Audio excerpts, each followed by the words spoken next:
Okay, so as I mentioned, the webinar today is Dirty Data Will Kill Your PR Results. We've got some tips in here from Steph Bridgman, who's actually a media and coverage clip analyst. She analyzes thousands of pieces of coverage every single week. And so I do recommend you start to follow her on Twitter and go and check out her business, which is Experience Media Analysts. They are a fantastic company, but we work with Steph really closely here at CoverageBook. And yeah, so we've been using some of her top tips. I'm going to share with you at the end of the webinar a link to a longer post which has some of the tips in too. So without further ado, we'll get started. So what are we going to be covering today? We're going to be really looking at coverage tracking and the data within those trackers and why that's so important. I'm going to be going through a couple of examples of really what I mean by dirty data and how it can lead to a PR disaster, but also how to avoid that. We're also going to be looking at the more positive side of PR data and how you can dig into that to draw out those golden nuggets of insights. And then finally, I'm going to be looking at how to draw those insights from CoverageBook and just try and save you a little bit of time. Okay, so PR data really it's involved in all sorts of areas of PR. It's also a really hot topic at the moment. I feel like I see it in a lot of PR blogs, and it's talked about, we've heard big data for the last couple of years in lots of PR conferences. I'm sure you'll agree with that. But data can be in all sorts of areas in PR. So it can be really important in your creative campaigns, so actually creating the content of your campaigns. Maybe you're doing research, maybe you're doing surveys. Data can be analysed for that to create your stories. That's super important. It can also be data within your media lists as well. So if you have journalist target lists or blogger lists, you'll be looking at data within those big lists. So there might be lists in Excel or Word, or you might be storing them in another way. Maybe you're using tools that include that data, but the data within that will be really important. So for example, you'll have journalist name, publication, but then you'll also have maybe the influencer score of that particular journalist or blogger, or you might have the traffic that website gains. That is a data point, and it's a really important data point for those particular lists. So it's really important to keep those up to date. But the main one for us within CoverageBook, and for when people are using CoverageBook and bringing that data in and out of CoverageBook, is around coverage trackers. Now, nearly every single person in public relations will have a coverage tracker in their responsibility at some point, whether you are an account exec and a media sort of handler, or if you're running your own freelance business, or if you're a manager of a team. Coverage trackers are so important, and we all have to do them. So essentially, if you're not familiar with a coverage tracker, it's essentially a list of all of your coverage clips and information about each clip. It's a recording of all of your successes in PR around a campaign, and it will mention things like the publication, who might have written that article or that blog post, so the influencer name, the date, and then there might be some data points after that as well. So how influential that piece might have been, or how influential the site or the influencer might be. It's the bare recordings of the success. So really, without it, you're not going to be able to draw on any successes from your campaign. So it's very, very important. I've just sort of gone through why they're so important, but essentially you can't do any kind of measurement of your campaign without that list of coverage clips. So you won't be able to record how many pieces of coverage you gained, or how many people might have seen it, or how many social shares it might have had. You might not be able to tell your clients how many pieces you got nationally, or how many pieces you got online, or how many broadcast pieces of coverage you got. all of these queries and questions from the success of your campaign are impossible without that initial list. So what you're seeing on screen here is a real sort of raw data list of coverage clips, and then pointing to some nice graphs and insights being pulled. So you won't be able to measure the success without that list. And that is why it's so important to make sure that data in that list is the correct data. But beyond just being able to measure the success of your campaign and being able to just simply update your clients, you can also really pull some gems of wisdom and real, as I mentioned earlier, nuggets of golden insight from your past trackers as well. And sometimes when we're a bit rushing through our PR campaigns and it's always a busy time of going through activation to the end of the campaign and then being able to report at the end of that campaign. We often don't return back to those trackers. They're often sort of buried in our files on our computer, and we move on to the next campaign once we've done with our measurement and our coverage reports. However, they do have some great insights buried into those lists, and we should build in time to return back to them because they can really help us in PR. So things like additional measurement insights. Maybe you have an award entry that you need to do this year. If we all have to do award entries, because again, that proves our success. Going back to past coverage trackers, you're able to pull out some insights that could really help with an award entry. Maybe you wanted to get a total of the latest social shares or to go into your award entry. Or maybe you want to demonstrate how many pieces of coverage you got for your client totally over that year rather than just a campaign. Again, you'd need that past coverage tracker for that. So there's lots of additional measurements that you can do by going back to trackers. In addition to that, and quite a separate benefit of going back to coverage trackers, is looking at team performance. So this is really important for whether you are in a more junior role, or equally if you're in a manager's role as well. So if you're in a more junior role and you have an appraisal coming up or a role review, then it's really important to go back and look at your past coverage and just remind yourself of your own successes. So again, that's going to be really difficult to do unless you have all of that coverage tracked somewhere, and having access to those data points of your clips to look at, to see like all of the clips that you've achieved this year, what is the total reach that all of those clips had, what are the social shares that all of your clips achieved. All of those things are impossible to do without a tracker, and they're really key to be taken into those interviews and to those meetings with your managers to talk about your role development. Equally, if you're a manager and you want to be checking in on team and performance, whether it's like to update the client or just to be able to look at how your team are progressing, again, looking at past trackers are really great for doing that. But really, the trackers are down to, and really why they're initially created, is so you can report to your clients. Being able to just quickly refer back to a client, a coverage tracker, is really important on a Friday when we're doing status reports or end of month updates, and essentially when you're coming to the end of campaign to report on a client as well. Or if you're getting a quick phone call from a client and you need to update on your latest activity, again, the coverage tracker is where it's at. It's impossible to be able to update your clients without them. So they're super important, and you can get lots of insights from them. But none of those things are possible if you have dirty data within your coverage trackers. It's a funny term, but it is really important. Having the wrong information or a slight mistake can totally kill all of those benefits from a coverage tracker. So today we're going to be looking at how to keep that data clean, and some top tips on how to do that.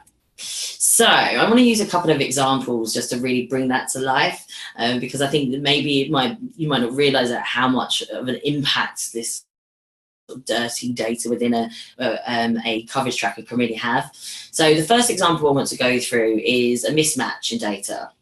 This is so common. So here's the example. You have an account. So I'm using an example. This is a real example, by the way, from an agency that I know quite well.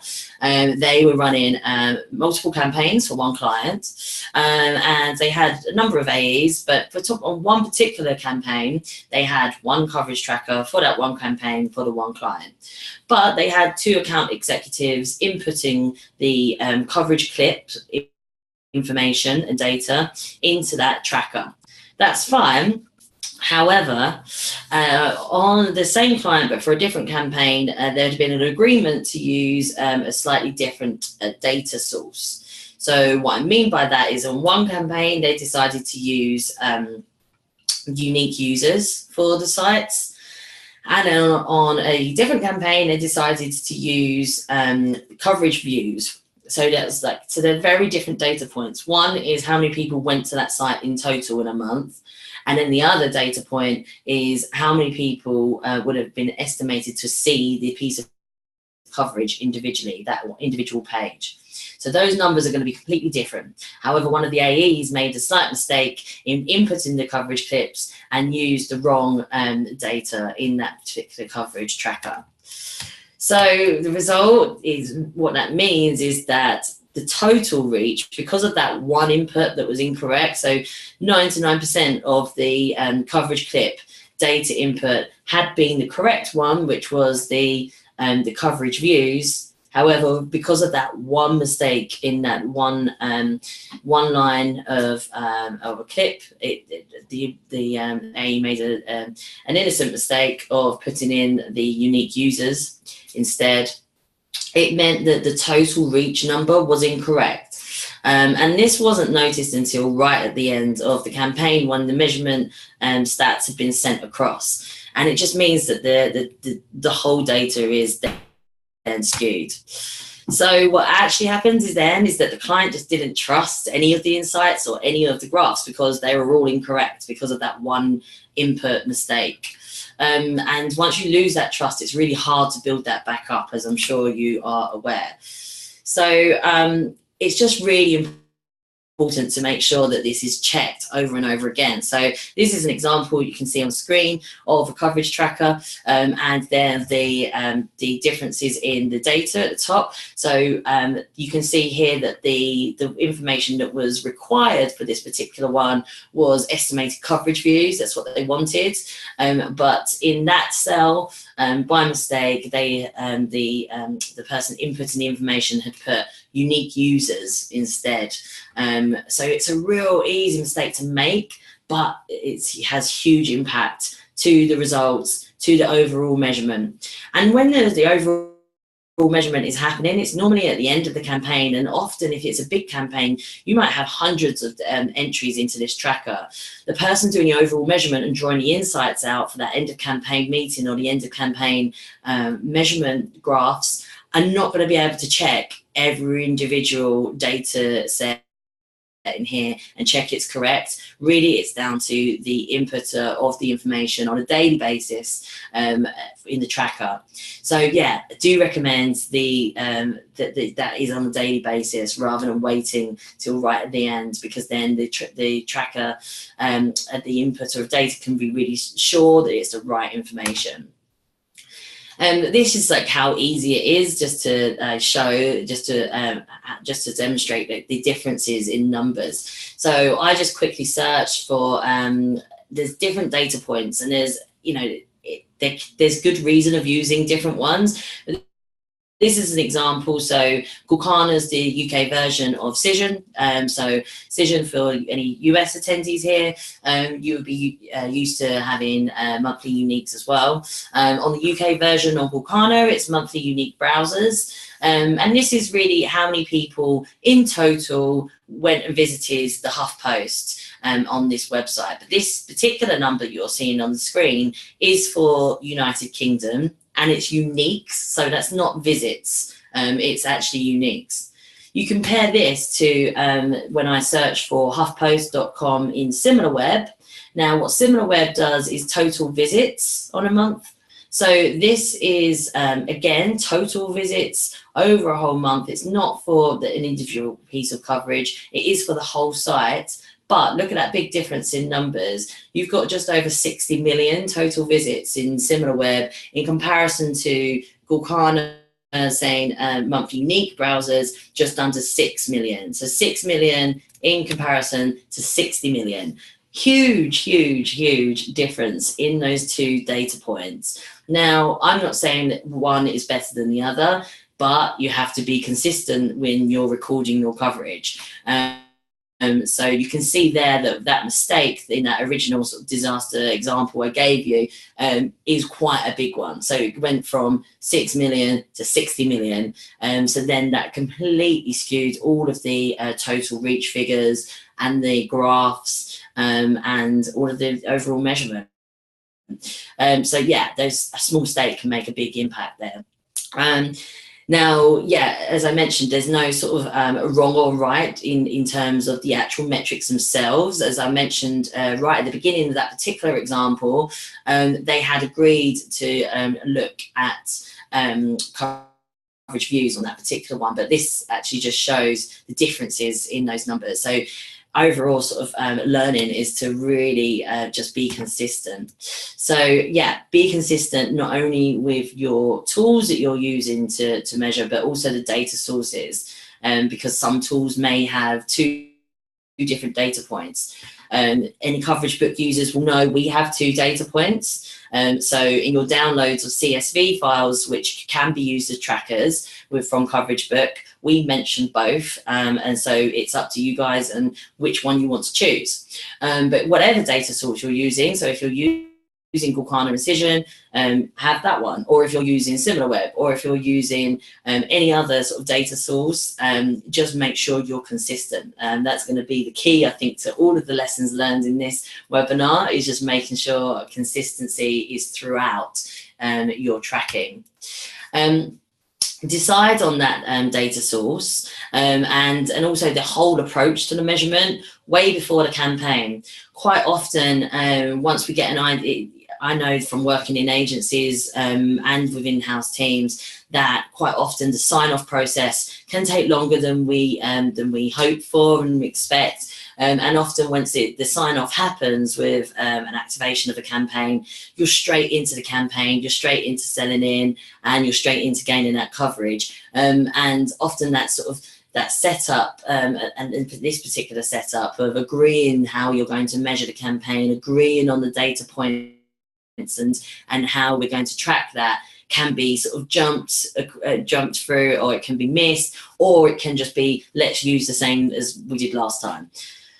Nothing wrong with that, but we have to be consistent with it. So make sure you do build in that time to get the client involved, get the whole team involved in agreeing which data source you're going to use, agreeing what tracker you're going to use, agreeing what you're going to track, how you're going to track it, and how you're going to measure it at the end.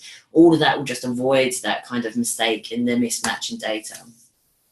As I mentioned, get your client involved in this as well. The last thing you want to be doing is setting any of the team members up with actions of what to track and what the data source that you're going to use, and then halfway through the campaign your decision maker and your client tells you that you need a different data source. That's going to be a real struggle for whoever is in charge of that tracker to go back and redo all of those numbers, and that is when mistakes will happen. So make sure you get your stakeholders involved in that decision and your measurement approach right at the beginning. Make sure that all team members, not just the coverage tracker, all team members are absolutely aware of which data source you're going to go with right at the beginning of the campaign. It just will then help with avoiding those kind of mistakes. It will mean that everyone's looking out for the same data point and the same source and the same similar kind of numbers when they're checking in on those trackers week to week, and also at the end of the campaign as well. And on that sort of frequency of how to check, most people do weekly status reports on Fridays anyway. But even if you don't, I just really recommend doing a weekly check on those coverage trackers, the clips that you've gained, the numbers, and for that, really just put that responsibility with one person just to double check those numbers to make sure there's no mistakes.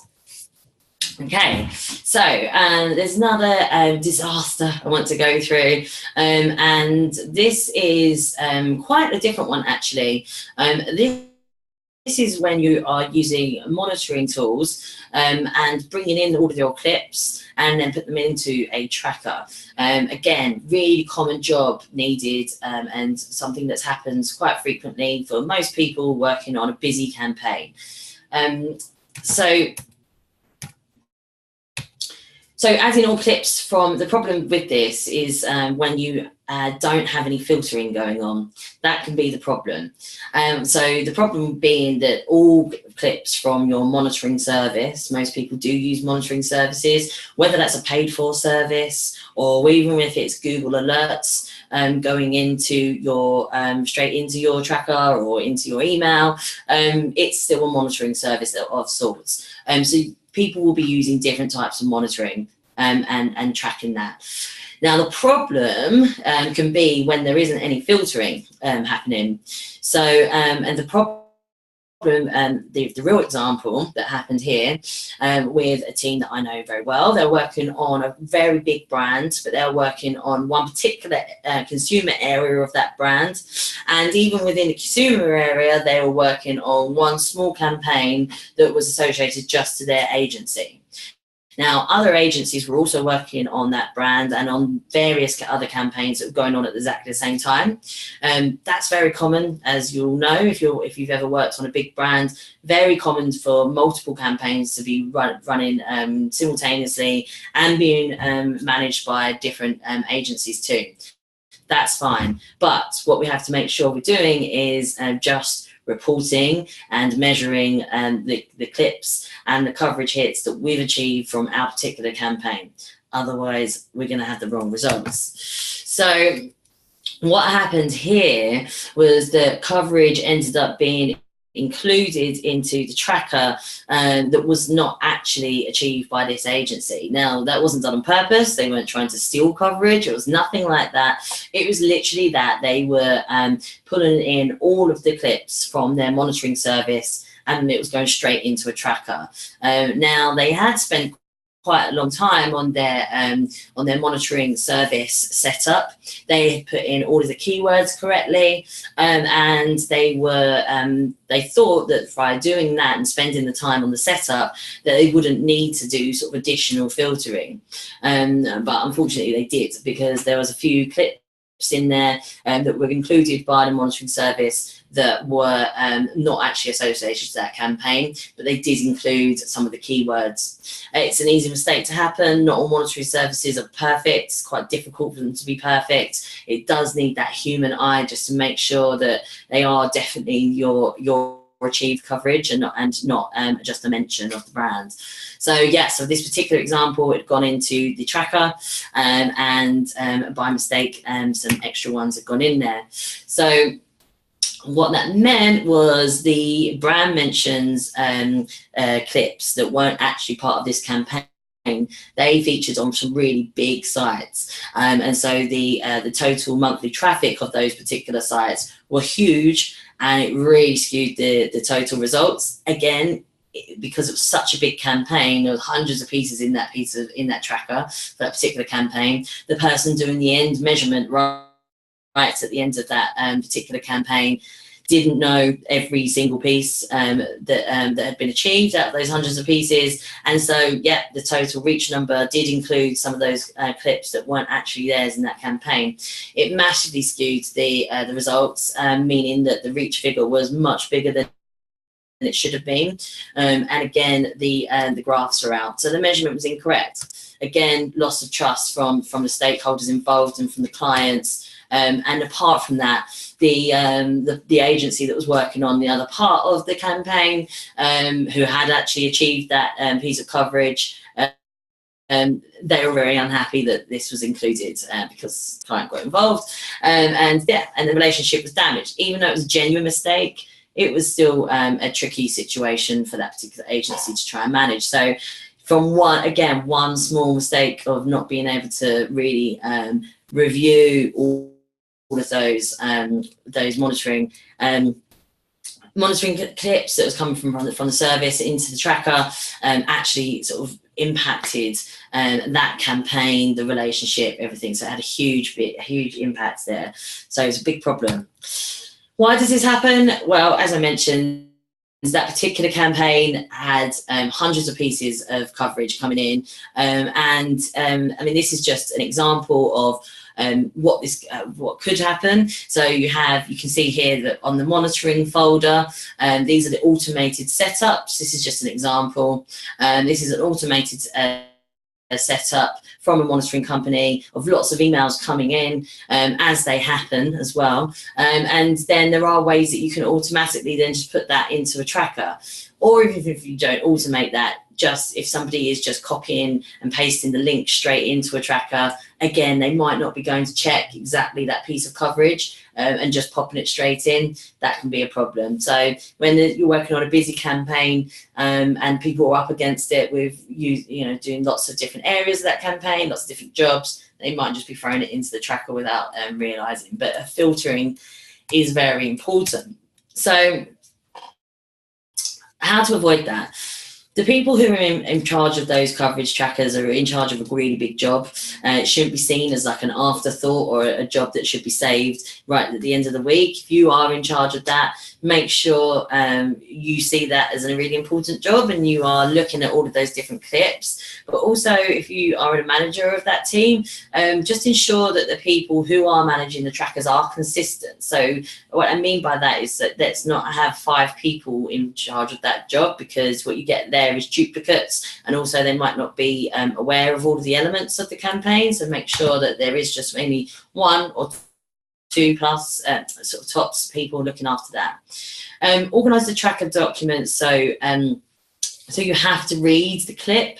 So what I mean by that is looking at the titles and the fields that you have within Excel, for example, or the tracker document that you use, having things like what was the title, what was the subject, who was the journalist, was there a link included in the piece? All of those elements mean that you do have to read the piece of coverage, or if you're looking for a brand mention, for example, you have to read the piece of coverage before you fully add it into the tracker.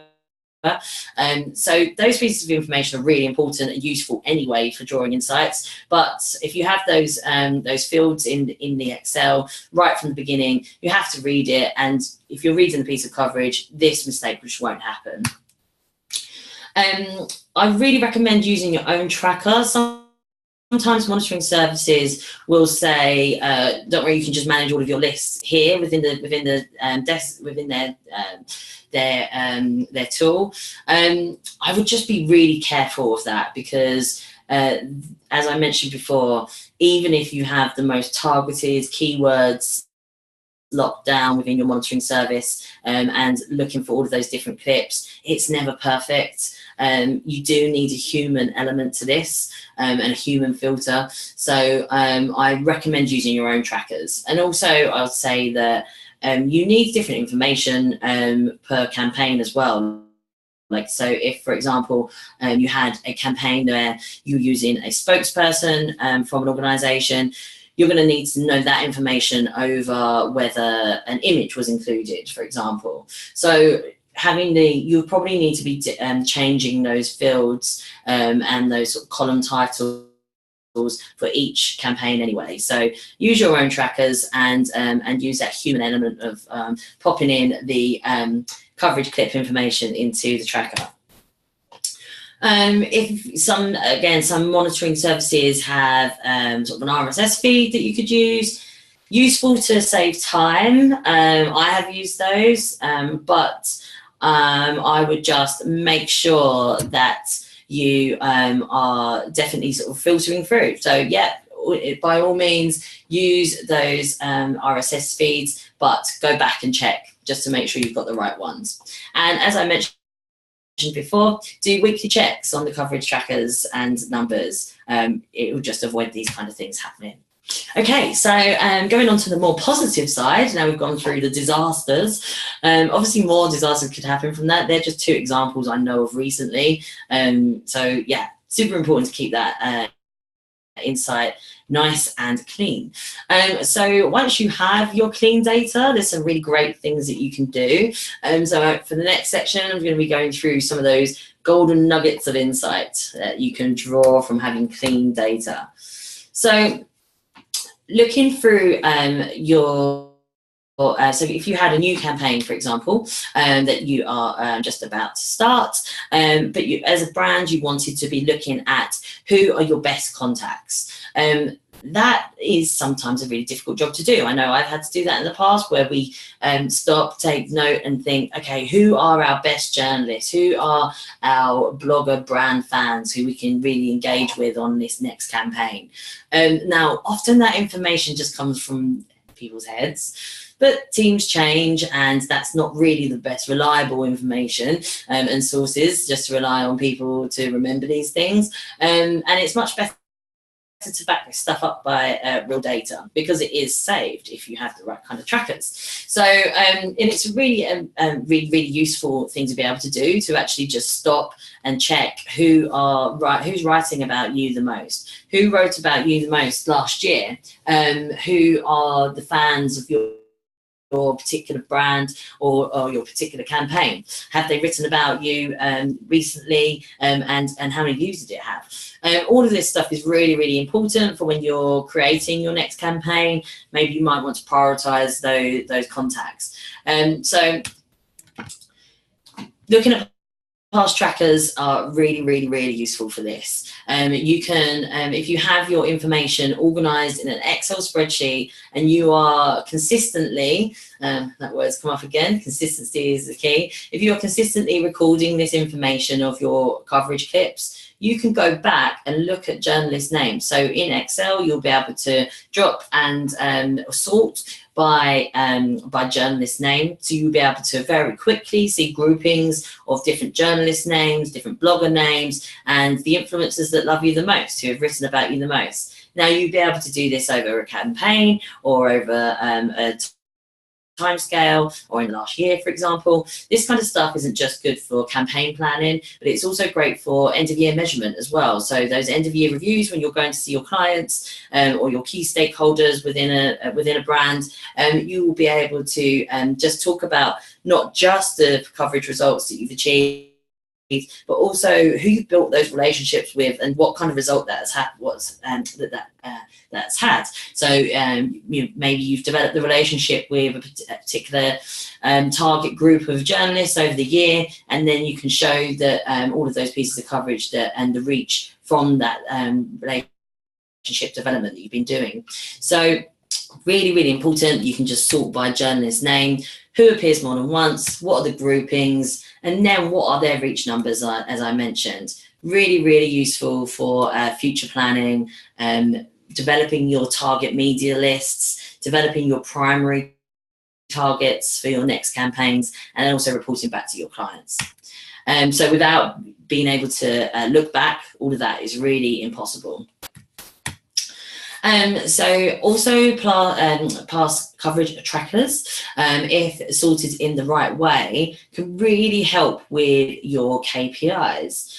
Now, this was a new one for me, actually. I remember when I was managing campaigns for years, we were setting KPIs really for each campaign, really just sort of newly from the start of that campaign, along with our clients. But it was all very sort of like we didn't go back through past data. As soon as I started to do this, it was a huge revelation, because mainly it meant that our KPIs were had some kind of accuracy, and they were backed up by true data rather than really just plucking a number out of the sky. So it's really, really important to do this, and it's a really great reason to keep your coverage trackers up to date and consistent with the kind of metrics that you're recording for as well. So here's an example.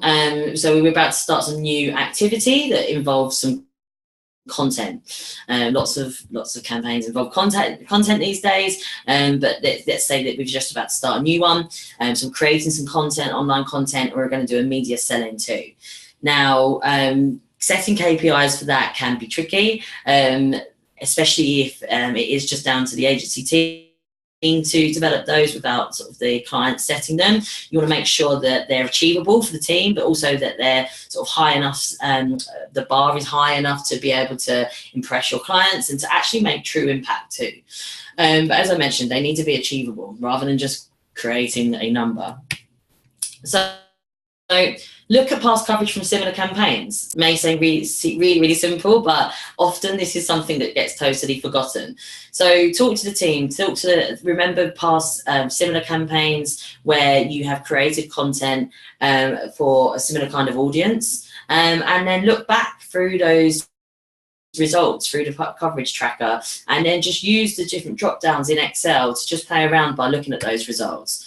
So what I'd recommend with this particular example, and this is, again, it's a real example for me when I was doing this kind of thing, I just then, when I was thinking about content, I thought, okay, why is this important? We want the content to be shared socially. That was going to be the key objective for that particular campaign. So I was able to look at past coverage trackers, and I sorted by social shares. Then I was able to look at the top results of the highest social shares, and I was able to look at some of the publications that have given us that coverage.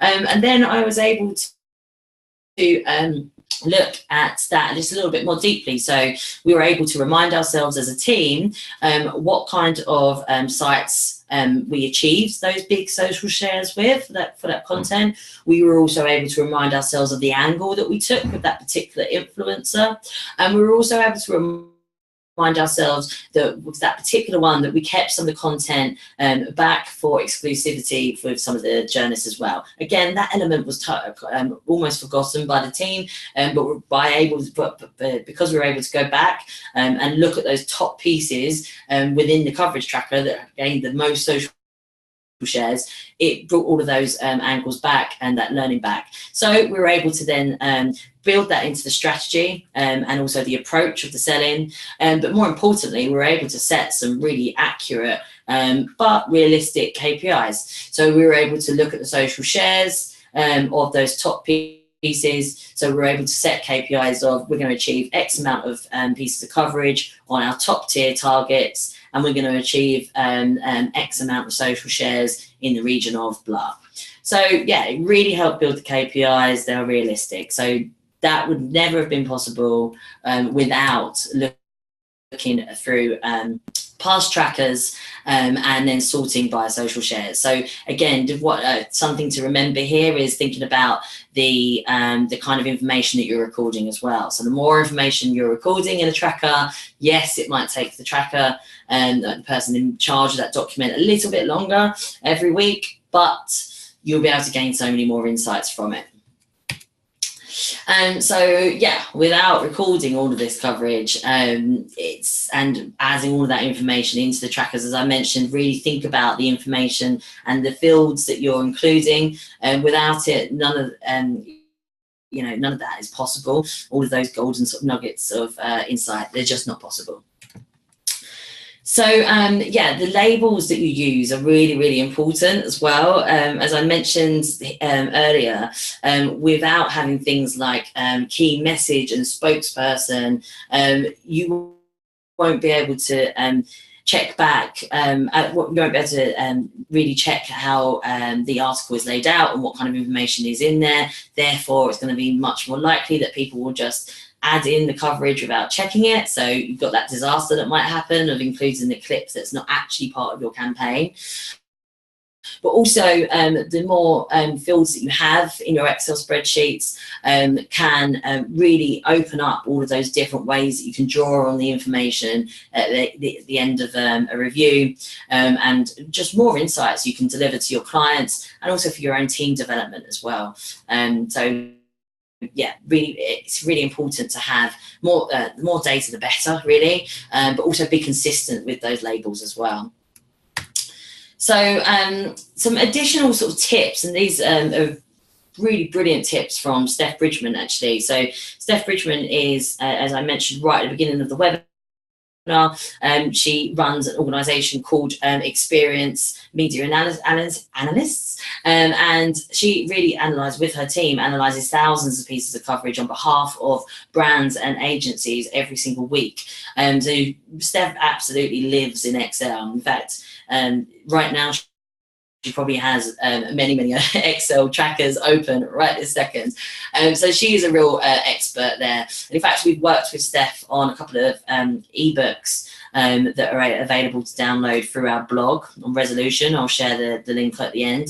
And she's a real whiz with using Excel. And I I always used to struggle with Excel in the past when I used to work at PR agencies, but actually it can be really simple. I think I was making it much more difficult for myself. After reading Steph's tips and working with Steph, it is actually really simple, and consistency is the key.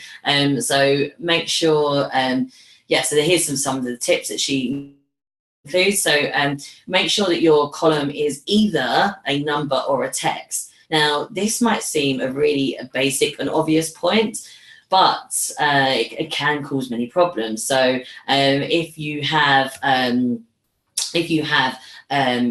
authority, for example, as a metric that you want to include in your coverage tracker, make sure that if in your field, when you're recording that per coverage clip, you don't put the letters DA and then 38. And then on the next line have 38. You need to just decide on what you're using. So if you're having DA space 38 and then the number, then that needs to be consistent for all clips. I recommend just having one or the other. So just have 38, and in the title and the label, make sure that everyone knows it's domain authority. And then the next one, just have 40.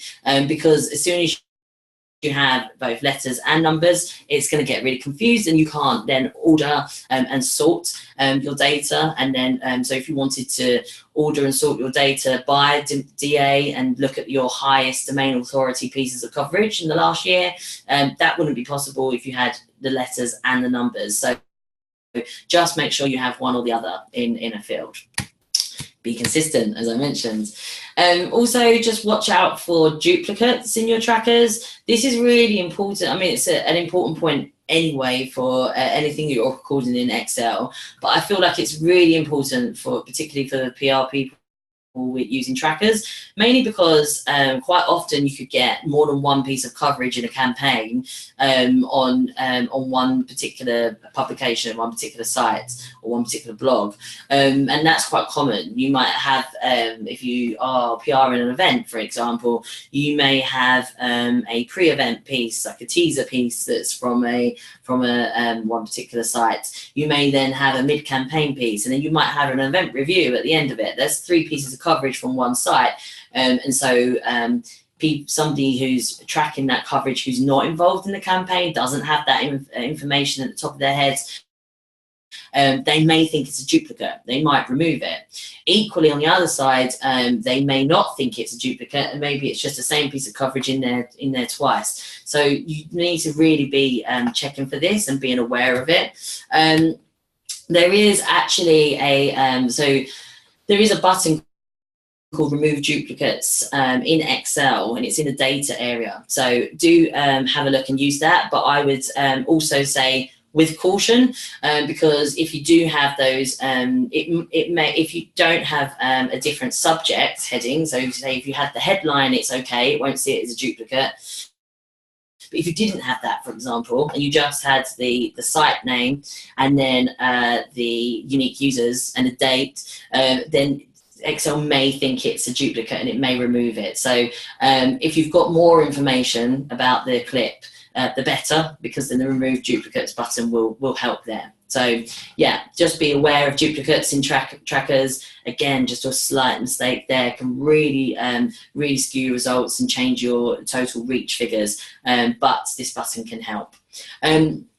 There's some more tips actually. Steph was involved in a blog post all on this topic of dirty data, and she went into a couple more examples within Excel in that as well. So I'll share the link for you in the chat afterwards. So this brings me on to my last area for today's webinar. And so far today I've been talking about using Excel and making sure that you have consistency in Excel, you have consistency of the information and the data that you're drawing from your various sources, having that being consistent, also being consistent with the people that are inputting that information, and also having weekly checks. You might be thinking, whoa, this is a lot more actions that we're going to have to add into our workflow. And yeah, like it does. It's that doing it that way, it does need that human element, and it does take some time. But if you don't have that time, then there are some other ways that you can track your coverage that doesn't take up all of that time, and that is by using CoverageBook. You may not be aware, but there is a whole area in CoverageBook. If you're a CoverageBook user, you can look at all of the pieces of coverage you've achieved as a team, by client, by date, and there's lots of different ways you can cut that list, and draw some of these insights that I've talked about, but without having to input all of the information and data yourselves. So I'm just going to quickly show you that live. So,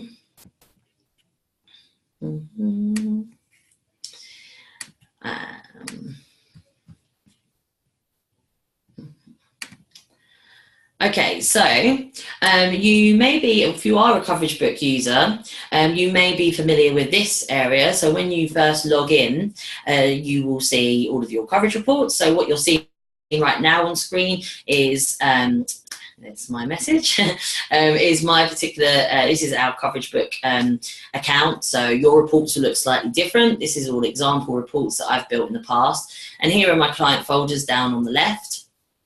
And I can invite my team members in and create new client folders, create new report here. But there is another section which some people don't always notice, and this is called Insights. So this is essentially your team coverage tracker already in CoverageBook. So what you're looking at here is all of the pieces of coverage that you've ever entered into CoverageBook. And what that means is, so this is all of them here. And it just sort of mentions which publication, title, what book it was entered into, and it also has all of the metrics as well. And this is all of them. So let's use some of the examples that I mentioned. I think in one of my examples earlier, I said that I wanted to build some strategy into my new campaign that was all about content, and I knew that social shares was really important. Well, I could just hit social shares, and then I could look at the highest social shares we've ever achieved in pieces of coverage within our team, and I can just quickly glance back to which pieces of coverage that was, the site, the books that was included in. So quite quickly I can see the campaign, I can go into those campaigns and have a look. So really, really quick in order to be able to just pull those insights out. So that's for all of the pieces we've ever achieved. But what if I wanted to look on a particular client? So I can do that. So I can select Adidas as my client.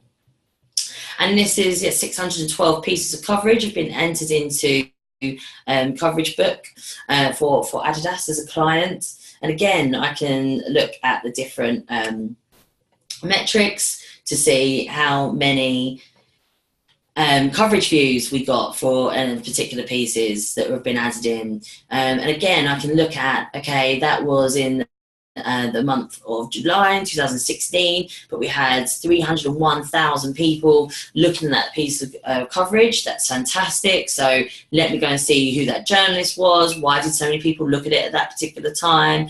Was it to do with the content? Was it our selling angle? All of this insight can be built into new campaigns. It's really, really, really useful. And also we can refine by date as well. So if I wanted to just look at the last couple of months, I can do that. That's going back to beginning of March to 1st of May. And there's just one piece there. But yeah, you can see how you can cut all of that different data. And also it just means that there is, you're really going to avoid some of those disasters that I went through earlier. So disaster one, it being the wrong data point added. Now in CoverageBook, we pull those in automatically from SimilarWeb for estimated monthly visits, and then we apply our formula to look at how many estimated views your coverage may have had. So you're not inputting the data there. We're also putting domain authority in, the social shares, and whether you gained any links. Again, you're going to avoid any human error there because it's all automated. The second disaster that I went through was pulling in all coverage from a monitoring list into your tracker. Now, all of the pieces of coverage that you're adding into CoverageBook are those final pieces, because we're taking screen grabs and they're going into your actual coverage report.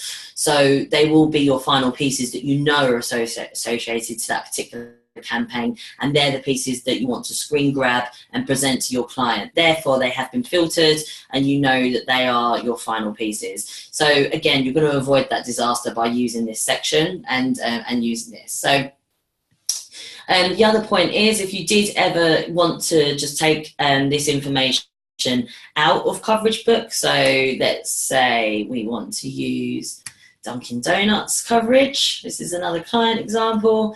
I can just download CSV here, and that means that all of this information will then be in a CSV file, which then can be used in Excel, and then we can cut and create graphs really easily for my end of year report or whatever it might be for my client. So really, really simple to just use that and put that into Excel.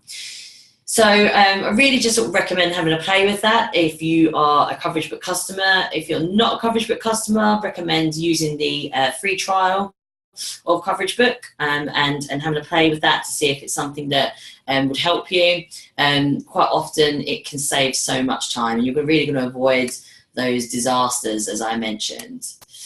So just to recap on some of the points that I've mentioned, do track your coverage. Make sure you track your coverage because you can gain insights for your measurement, your team development, and also future campaign planning. Avoid those dirty data disasters. Remember, consistency is the key. Consistency in people, consistency in your data sources, and consistency in how you record your information. Real point there. Use Excel to really uncover those golden insights, because you can cut and sort your data in all sorts of different ways in Excel. Lots of great different sort of mini tools within Excel for that. Here's the link that I mentioned. Check out Steph Bridgman's post on this for even more Excel tips. So if you use the bit.ly /dirty data post, you can get to that quickly. But if you feel like Excel trackers are just taking up so much time, you might want to start with CoverageBook, use our Insights section, and you can always download a CSV after as well. So they are the main points. And thank you very much. That brings my webinar to a close for today. But yeah, I'll check back in the chat shortly to see if there's any questions for me to answer. But if you think of any questions afterwards, please send them through to support@coveragebook.com, or you can tweet us at CoverageBooks, or you can tweet me directly at Stella Bayles as well. Thank you very much.